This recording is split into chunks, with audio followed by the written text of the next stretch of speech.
Baiklah, Assalamualaikum warahmatullahi wabarakatuh. Selamat pagi dan salam sejahtera untuk kita semua. Tabi pun. Oke, anak-anakku, kita berjumpa kembali di hari ini, hari Rabu, tanggal 21 Oktober 2020. Tentunya dalam keadaan sehat walafiat, bersama-sama kita untuk belajar mengenai perubahan fisika dan perubahan kimia. Materi ini Bapak sampaikan setelah pelaksanaan penilaian tengah semester ganjil yang sudah kalian lakukan beberapa pekan yang lalu. Oke, tolong disimak, diperhatikan baik-baik. Pada kesempatan hari ini, sebelum memasuki materi, Bapak akan menyampaikan peta konsep untuk kalian bagaimana mempelajari tentang sifat zat dan perubahan zat. Materinya, sifat zat. Sifat zat dibagi menjadi dua, ada sifat fisika, ada sifat kimia. Untuk perubahan zat dibagi menjadi perubahan kimia dan perubahan fisika. Oke, untuk sifat zat yang sifat fisika bisa wujud zat, kekeruhan, kekentalan, titik didih, titik leleh, kelarutan. Sedangkan sifat kimia mudah terbakar, mudah membusuk, dan korosif. Oke, ada yang tahu apa itu korosif? Oke, korosif itu adalah mudah berkarat, karatan maksudnya. Kemudian untuk perubahan kimia itu melalui reaksi kimia. Bisa perubahan warna, terbentuk endapan, terbentuk gas, dan perubahan suhu. Untuk perubahan fisika sudah kalian pelajari beberapa pekan yang lalu sebelum MIT. Bisa perubahan wujud, ukuran, bentuk, energi, dan pelarutan. Jadi untuk mempelajari materi mengenai perubahan fisika dan perubahan kimia, kalian harus paham tentang peta konsep materi yang akan kita pelajari. Oke, selanjutnya tujuan pembelajaran kita melalui kegiatan menyimak video dan melakukan percobaan mengenai perubahan fisika dan kimia. Kalian mampu membedakan ciri-ciri sifat fisika dan sifat kimia dengan benar, mampu membedakan ciri-ciri perubahan fisika dan perubahan kimia dengan teliti, mampu menganalisis fenomena perubahan fisika dan perubahan kimia dalam kehidupan sehari-hari dengan tepat, mengidentifikasi beberapa contoh perubahan fisika dan perubahan kimia dalam kehidupan sehari-hari dengan teliti dan bekerja sama. Oke, sifat fisika dan sifat kimia. Sifat fisika merupakan sifat materi yang dapat dilihat secara langsung dengan indera. Artinya bisa dilihat dengan mata secara langsung. Sifat fisika antara lain wujud zat, warna, bau, titik leleh, titik didih, massa jenis, kekerasan, kelarutan, kekeruhan, dan kekentalan. Artinya bisa diamati oleh indera. Untuk zat, warna dengan mata, bau dengan indera pembau, titik leleh bisa diamati dengan mata, titik didih, massa jenis, dan sebagainya. Kemudian wujud zat. Wujud zat dibedakan atas zat padat, cair, dan gas. Kemudian kekeruhan atau dalam bahasa Inggrisnya turbidity. Kemudian kekentalan dalam bahasa fisikanya viskositas. Titik didih merupakan suhu ketika suatu zat mendidih. Mendidih berbeda dengan menguap. Ingat, ketika kalian memasak air dari dingin, kemudian terus lama-kelamaan air tersebut akan mendidih. Lama-kelamaan setelah mendidih dia akan berubah menjadi uap. Jadi berbeda antara mendidih dan menguap. Kemudian titik leleh. Titik leleh merupakan suhu ketika zat padat berubah menjadi zat cair. Kemudian kelarutan. Menerangkan sifat suatu zat saling melarutkan. Ahli kimia menerangkan kelarutan dengan istilah berubah berupa banyaknya zat terlarut tertentu yang akan melarut ke dalam larutan tertentu pada suhu tertentu. Kemampuan melarut bergantung pada gaya partikel tarik partikel zat terlarut dengan partikel pelarutnya. Misalnya dalam proses pelarutan garam dan air, mengapa garam lebih mudah terlarut di dalam air dibandingkan dengan pasir. Kemudian setelah sifat fisika, sekarang sifat kimia. Sifat kimia merupakan sifat yang dihasilkan dari perubahan kimia. Antara lain mudah terbakar, mudah busuk, dan korosif. Ingat ya, korosif itu artinya berkarat. Kemudian perubahan fisika dan perubahan kimia. Untuk perubahan fisika, perubahan materi Ada yang tidak menghasilkan zat baru, ada pula yang menghasilkan zat yang baru. Perubahan zat yang tidak disertai dengan terbentuknya zat baru disebut dengan perubahan fisika. Jadi ingat, definisi dari perubahan fisika ialah perubahan zat yang tidak disertai dengan terbentuknya zat baru. Nah, di sini Bapak berikan contoh dalam kehidupan sehari-hari perubahan wujud zat. Seperti yang Bapak jelaskan sebelum kalian PTS kemarin, dari padat ke gas namanya menyublim, dari gas ke padat namanya mengkristal. Kemudian dari gas ke cair namanya mengembun, dari cair ke gas namanya menguap. Kemudian dari cair ke padat namanya membeku, dan dari padat ke cair namanya mencair. Kemudian yang kedua, peristiwa perubahan fisika karena perubahan bentuk, seperti ini kayu, kemudian dibikin jadi balok, jadi papan, kemudian dirubah lagi menjadi kursi, lemari, meja, dan sebagainya. Di situ perubahan fisika karena perubahan bentuk.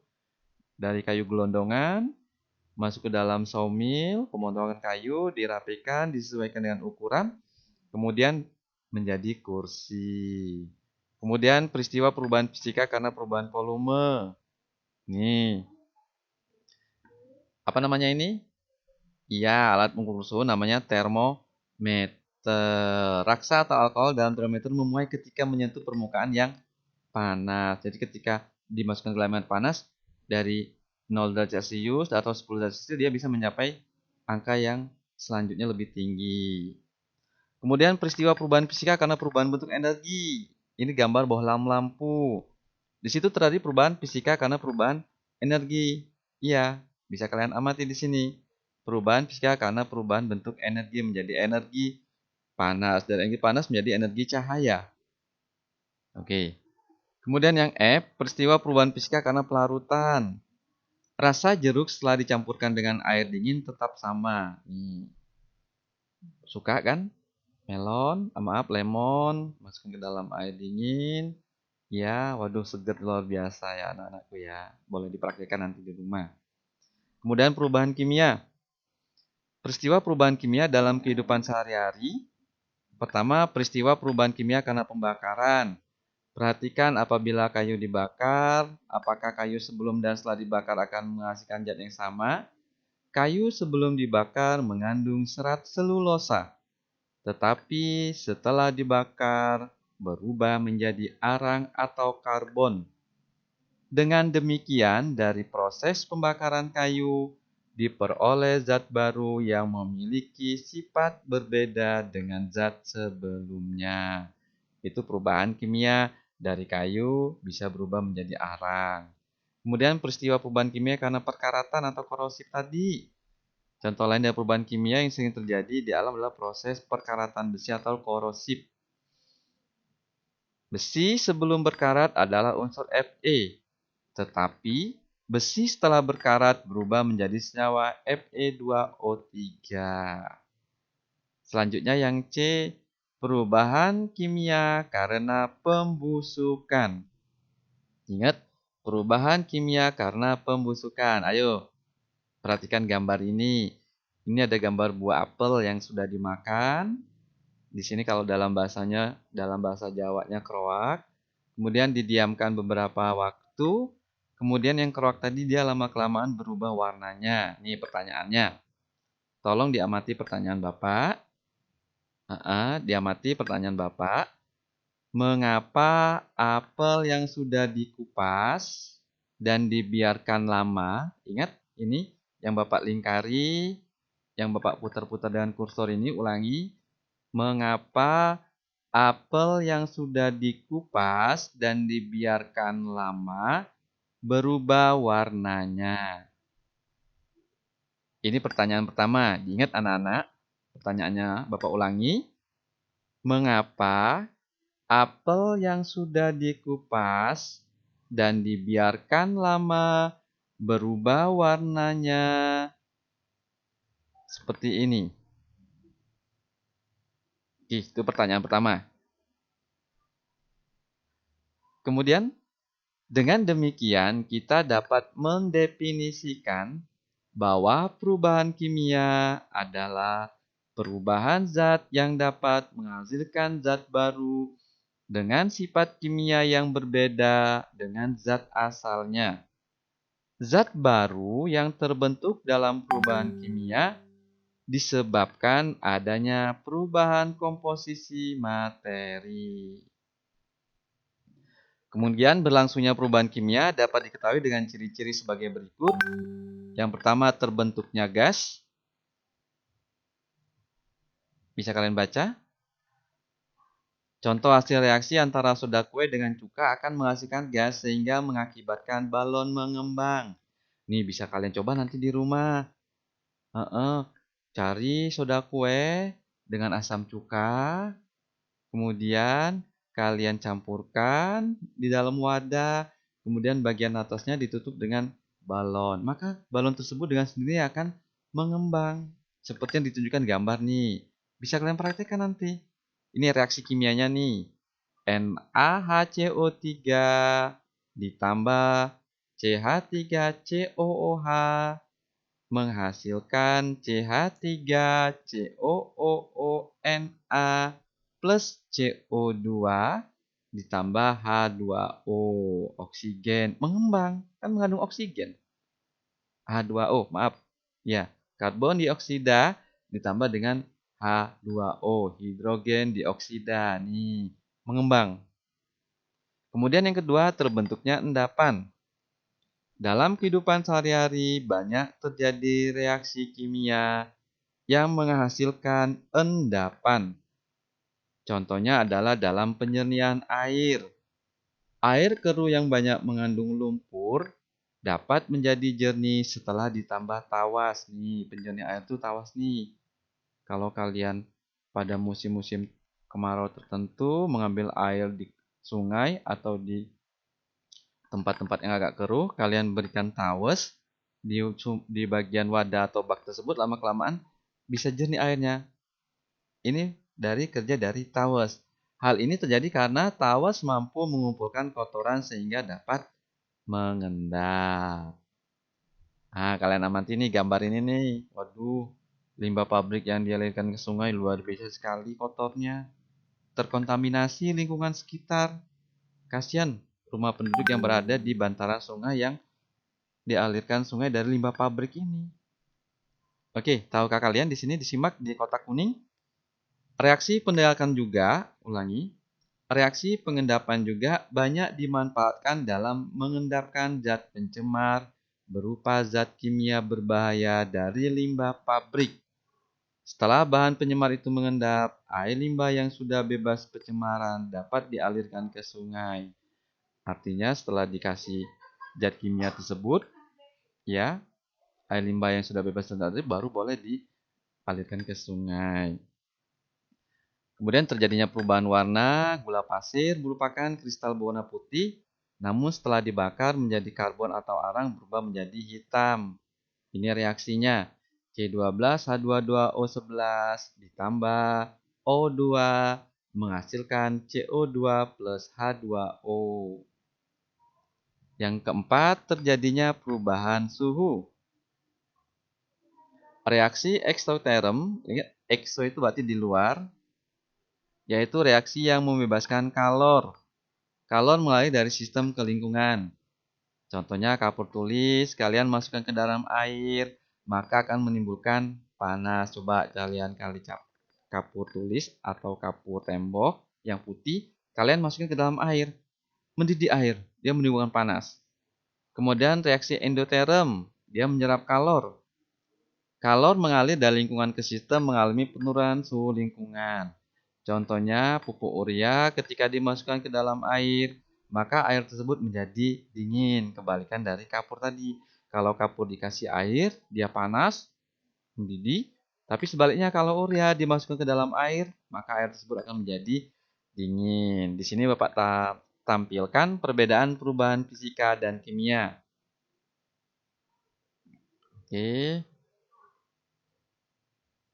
Ayo berlatih setelah mempelajari materi perubahan fisika dan perubahan kimia. Dapatkah kalian mencari informasi mengenai contoh-contoh perubahan kimia dan perubahan fisika lainnya? yang dapat kalian temukan dalam kehidupan sehari-hari. Lengkapi tabel di bawah ini. Misal, contoh-contoh perubahan materi dan di alam, perubahan fisika. Bagaimana? Tadi sudah diberikan contoh? Hanya 5 saja, ya. Perubahan fisika 5, 1, 2, 3, 4, 5. Dan perubahan kimia 5 juga. 1, 2, 3, 4, 5. Ulangi, ada 2 pertanyaan atau ada 2 tugas kalian pada pertemuan kali ini. Yang pertama tadi mengenai buah apel. Mengapa apel yang sudah dikupas dan dibiarkan lama berubah warnanya? Silakan kalian jawab. Ini pertanyaan pertama. Paham? Jadi ada 2 soal. Yang pertama ini pertanyaannya, mengapa apel yang sudah dikupas dan dibiarkan lama berubah warnanya? Kemudian tugas yang kedua atau pertanyaan yang kedua, kalian menuliskan tabel tentang perubahan materi, baik perubahan fisika 5 dan perubahan kimia 5. Contohnya saja, nak. Kalian isi, misalnya perubahan fisika, bla bla bla bla bla, perubahan kimia, bla bla bla bla bla, dan sebagainya. Jadi ingat, pada pertemuan kali ini ada 2 tugas yang kalian kerjakan. Yang pertama tadi, mengapa apel yang sudah dikupas lama bisa berubah warnanya. Dan yang kedua, kalian mengisi tabel perubahan fisika dan perubahan kimia. Contoh-contohnya saja. Paham anak-anakku? Oke, jadi sekali lagi, ada 2 tugas kali ini. Tidak ada yang bertanya lagi melalui WA. Ada 2 tugas. Yang pertama, kalian menjawab soal pertama, yaitu tentang buah apel ini. Mengapa apel yang sudah dikupas dan dibiarkan lebih lama berubah warnanya. Dan pertanyaan kedua atau tugas yang kedua, kalian melengkapi tabel tentang contoh perubahan fisika dan perubahan kimia. Paham? Untuk kelas 7172, karena guru pengampunya adalah Ibu Padilla Fitriana Sari SPD, silakan nanti kalian konfirmasi ke Ibu Padilla bagaimana cara teknis mengerjakan soal tersebut. Ulangi, untuk 71 dan 72, karena guru pengampunya adalah Ibu Padilla Fitriana Sari SPD, untuk mengerjakannya secara teknis silakan nanti kalian konfirmasi lewat WA grup kelas.